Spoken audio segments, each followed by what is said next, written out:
مرحبا مرحبا مرحبا، اللہ تیرا ماتم قبول فرمائے، اللہ تیرا ماتم قبول فرمائے۔ کتنا ماتم کرو گے یار تم؟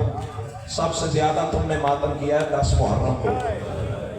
ہائے کرتے آنا، ہائے کر کے رونا ماتمی کی شان ہے۔ سب سے زیادہ تم نے ماتم کیا ہے 10 محرم کو۔ 10 محرم کو کیا ہے تم نے خون کا ماتم۔ سعادات گئے بسم اللہ، میں پھر کہہ رہا ہوں سید جتنی دفعہ حکم کرو میں پڑھتا ہوں۔ رونے والوں جس کی امامت کی پہلی شام ہی شام غریبہ بن گئی، اور علی کی بیٹی نے جس سے پہلا سوال کیا سجاد بتا جل کے مر جائیں یا باہر نکل جائیں۔ اللہ تیرا ماتم قبول فرمائے۔ چلیں سید آپ نے دوبارہ پڑھنے کے لیے کہا ہے نا، میں جملہ آپ کی محبت میں ایک اضافی کہتا ہوں۔ ہر بی بی خاک شفا کا برقع پہن کے باہر نکلتی رہی، اکیلی رہ گئی 4 سال کی زہرا۔ سجاد کے سامنے آ کے کہتی ہے مجھے بھی شریعت کا مسئلہ بتا، ان کے بال لمبے تھے۔ کر ماتم کر ماتم کر ماتم کر ماتم، اللہ تیرا ماتم قبول فرمائے، اللہ تیرا ماتم قبول فرمائے۔ ایسے تو کوئی اپنے جنازے پہ نہیں روتا جیسے تم غریبوں کا ماتم کر رہے ہو۔ سیدو خیر سیدو جو رو رو کے سجاد سے کہتی رہی، سجاد شیور سے کہے میرے منہ پہ تماچے مارے تازیانے نہ مارے۔ مرحبا مرحبا مرحبا، اللہ تیرا ماتم قبول فرمائے۔ سعادات خیر سعادات 10 محرم کو کیا ہے تم نے سب سے زیادہ ماتم۔ رونے والوں 10 محرم کو تیری پشت بھی زخمی، لیکن مجھے اس شام غریبہ کی شبیہ والے ماحول کی عزت کی قسم ہے، جب تو اور میں زنجیر مار کے گھر چلے گئے تھے نا، وہی وقت تھا جب سجاد کی پشت میں پہلا تازیانہ آیا تھا۔ کر ماتم کی تیاری، شرما کے بول رہے جس کا نقصان کوئی نہیں ہوا۔ 3 یا 4 منٹ بس میں نے مسائل پڑھنا ہے۔ اللہ تیرا ماتم قبول فرمائے۔ سیدو خیر سیدو 10 محرم کو تیری پوسٹ بھی زخمی تھی، حسین کے سجاد کی پوسٹ بھی زخمی تھی۔ اللہ کرے وہ بندہ شیعہ نہ ہو جو ہائے بھی نہ کر سکے، جو بھی ہے میرا مہمان ہے۔ اللہ تیرا ماتم قبول فرمائے۔ رونے والوں 10 محرم تیری پوسٹ بھی زخمی تھی، سجاد کی پوسٹ بھی زخمی تھی۔ فیصل آباد والوں لیکن فرق بنا ہے، جب تو اور میں زنجیر مار کے گھر گئے تھے نا، ہماری چھوٹی چھوٹی بہنیں عرق گلاب میں کپڑے بھگو کر ہماری پشتوں سے لہو کو صاف کرتی تھی اور رو رو کے کہتی تھی مبارک ہو بڑے پیارے زنجیر مار رہے ہو۔ اور رونے والوں جب سجاد کی پشت زخمی ہوئی تھی، معصومہ کے ہاتھ دبے ہوئے تھے۔ مرحبا مرحبا مرحبا، رو رو کے کہہ رہی تھی سجاد کاش بہن کے ہاتھ آزاد ہو۔ اللہ تیرا ماتم قبول فرمائے، اللہ تیرا ماتم قبول فرمائے۔ ایک مقتل اور پڑھتا ہوں سجاد کا۔ سیدو خیر سیدو جب علی کی بیٹی نے پوسٹ پہ اٹھایا نا سجاد کو، حمید ابن مسلم راوی ہے، وہ روایت کرتا ہے جلے ہوئے خیام کے قریب کھڑی تھی ایک بی بی جو کبھی آگ کے قریب جاتی ہے پھر واپس کرتی ہے۔ میں نے پوچھا بی بی تیرا کوئی اندر کوئی قیمتی سامان رہ گیا ہے؟ علی کی بیٹی رو کے کہتی ہے سامان نہیں میرا قرآن رہ گیا ہے۔ کوئی تو بیٹھا ہوگا درد سننے والا، سامان نہیں میرا قرآن رہ گیا ہے۔ علی کی بیٹی اگر اجازت ہو تو میں کوشش کروں۔ رونے والوں حمید ابن مسلم 3 دفعہ خیمے جلے ہوئے خیمے کے قریب گیا، آگ کی تپش اتنی تھی، واپس پلٹ کے آ گیا، ہاتھ جوڑ کے کہتا ہے بی بی معاف کرنا میری ہمت نہیں پڑ رہی، اللہ کرے میں مر جاؤں جملہ نہ پڑھ سکوں۔ علی کی بیٹی رو کے کہتی ہے تیری ہمت کیسے پڑے گی، تیرا لگتا جو کچھ نہیں۔ مرحبا مرحبا مرحبا، اللہ تیرا ماتم قبول فرمائے۔ حمید ابن مسلم کہتا ہے کچھ دیر گزری، علی کی بیٹی نے سجاد کو پوسٹ پہ اٹھایا ہوا تھا، رونے والوں چلے ہوئے خیام سے باہر لا کے زمین پہ رکھا۔ اللہ لعنت کرے عمر ابن سعد پہ کمینہ کہتا ہے ایک بچ گیا اسے بھی قتل کرو، اللہ کرے میں مر جاؤں جملہ نہ پڑھ سکوں۔ رونے والوں 35 نیزہ بردار سجاد کے دائیں بائیں کھڑے ہو گئے، معاف کر دینا یہ حرام زادے نیزہ سجاد کو مارتے تھے۔ علی کی بیٹی پہلو بدل کے کبھی بازو آگے کرتی تھی، کبھی دایا پہلو آگے کرتی تھی۔ ماتم کرنے والا ماتم کی شان ہے۔ فیصل آباد والوں کوئی نیزہ شہزادی کے سامنے رکھتا تھا، کوئی نیزہ علی کی بیٹی کی پوسٹ میں رکھتا تھا۔ جب رہا ہو کے نبی کی قبر پہ پہنچی ہے نا، طرف میں کہتی تھی نانا تیرا سجاد بچائی ہو۔ مرحبا مرحبا، اللہ تیرا ماتم قبول فرمائے، اللہ تیرا ماتم قبول فرمائے۔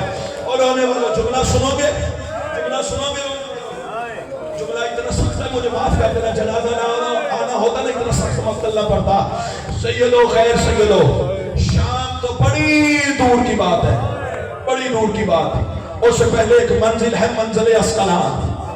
جملہ سنو گے، 3 دربار میں تو سب 2 منٹ اوپر ہو جائے تو نیاز حسین مجھے معاف کرنا، جنازہ آنا ہے. رونے والوں 3 دربار علی کی بیٹی نے دیکھے زندگی میں. پہلا کوفہ کا دربار، ہائے کرتے آنا. دوسرا اسقلان کا دربار، تیسرا شام کا دربار. نہ ہوتی میری آنکھیں، نہ پڑتا مقتل کے یہ فکرے. شام اور کوفہ کے بھی بڑے خونی دربار تھے، لیکن فیصلہ آباد والوں علی کی بیٹی سے جب کسی نے پوچھا نا زیادہ تکلیف کہاں ہوئی ہے، علی کی بیٹی نے کہا مجھے اسقلان کے دربار نے زیادہ تکلیف دی ہے. سوال کرنے والوں نے پوچھا بی بی وجہ کیا ہے؟ شام اور کوفہ میں بھی بڑے مسائل ہوئے ہیں، لیکن اسقلان میں زیادہ تکلیف کیوں ہوئی ہے؟ علی کی بیٹی طرف کے کہتی ہے اسقلان کا وہ حاکم تھا جس نے پہلی دفعہ مجھے تو کر کے بلایا تھا. مرحبا مرحبا مرحبا. اللہ تیرا ماتم قبول فرمائے، اللہ تیرا ماتم قبول فرمائے. اور سیدوں سروں پہ ماتم کرنے والوں اور رونے والوں، یہ وہ خونی منزل ہے اسقلان کی. میں سجاد کا ایک مقتل پڑھنے جا رہا ہوں یہاں پہ. اور رونے والوں، یہ وہ خونی منزل ہے، منزل اسقلان. حرام زادوں نے اپنے جانور بھی صاحبان تلے باندھے. ہایو میرا اللہ، ہایو میرا اللہ، ہایو میرا اللہ. میرا پڑھ دینا آسان ہے، تیرا سن لینا آسان ہے. حرامیوں نے اپنے جانور بھی صاحبان تلے باندھے. رونے والوں، دھوپ میں کھڑی رہی محمد کی بیٹیاں. ہایو میرا اللہ. اور چہرے پہ ماتم کرنے والے، حسین کی ماتم پہ راضی ہو گئے. سیدو خیر سیدو، میرے امام کی آواز ہے. شیمر، اللہ اس حرام زادے پر لعنت کرے. شیمر ذرا میرے قریب آ. شیمر قریب آیا. میرے امام کی آواز ہے. شیمر کربلا سے لے کے اسقلان تک، جملہ ماتم کا ہے اگر میں نے پڑھ لیا تو. کربلا سے لے کے اسقلان تک جہاں تیرا دل کیا ہے تو نے مجھے مارا ہے. ہائے کر کے رونا ماتمی کی شان ہے. چلو اگلا جملہ بدل کے کہتا ہوں. سجاد فرماتے تیرا دل کیا تو نے مجھے چمڑے کے تازیانے سے مارا. ہائے میرا اللہ. تیرا دل کیا تو نے مجھے لوہے کے تازیانے سے مارا. پتھر کا کلیجہ ہے تو قابو کر، میری حسین کی قبر پہ مانگی خیرات ہے. سجاد فرماتے ہیں دونوں تازیانے تیرے پاس ہیں، جا اٹھا کے لے آ. چل تیرے حصے کا پہلے ماتم میں کر. مولا میرے ماتم کا ثواب ان آزادانوں کو دینا. آئے تو غریب کربلا کے بیٹے کو رونے ہیں نا. اور سیدو غیر سیدو، حرام زیادہ فیصلہ باد والوں، دونوں تازیانے اٹھا کے لایا. سجاد کی آواز ہے میرے ہاتھ ہتھکڑیوں میں بندے ہیں، اور ظالمان جتنا مارنا ہے مجھے مار، میری پھوپھیوں کو نہ مار. اور جتنا مارنا ہے مجھے مار، میری بہنوں کو نہ مار. اللہ تیرا ماتم قبول فرمائے. چل رو پڑے ہو. فکر اور کہتا ہوں، جب علی کی بیٹی نے ہاں ہو کے مدینے پہنچی ہے نا، نبی کی قبر پہ رکھا ہے زخمی چہرہ شہزادی نے، اور سر کا لہو پھیلا ہے رسول کی قبر پہ. رونے والا ایک بی بی پہلو میں بیٹھی تھی جس کا نام ہے سیدہ ام لقمان سلام اللہ علیہا. یہ بی بی تڑپ کے کہتی ہے بی بی تیرے ہاتھوں کے زخم بھی سمجھ میں آ گئے، بی بی تیری گردن کا زخم بھی سمجھ میں آ گیا، اور شاءاللہ دھینے دے کاجے نہیں، اور شاءاللہ پھیلوں میں نصیبوں میں. اور رونے والا بی بی تیرے ہاتھوں کے زخم بھی سمجھ میں آ گئے. کوئی تو بیٹھا ہوگا بیٹیوں والا باپ، بی بی تیری گردن کا زخم بھی سمجھ میں آ گیا، لیکن ماں کے دکھے پہلو کا واسطہ بتا تو صحیح تیرا چہرہ کیوں زخمی ہے.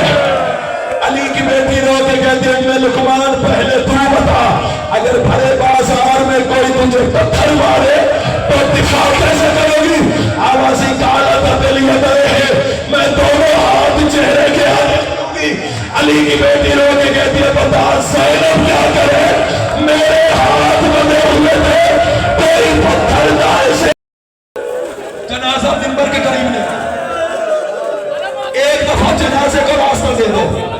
عزادارے یہ اس کا جنازہ ہے جس کی ماں کو کوئی رستہ نہیں دیتا تھا، یہ اس کا جنازہ ہے جس کی پھوپھیوں کو کوئی رستہ نہیں دیتا تھا. نیاز حسین جنازے کو راستہ دے دو.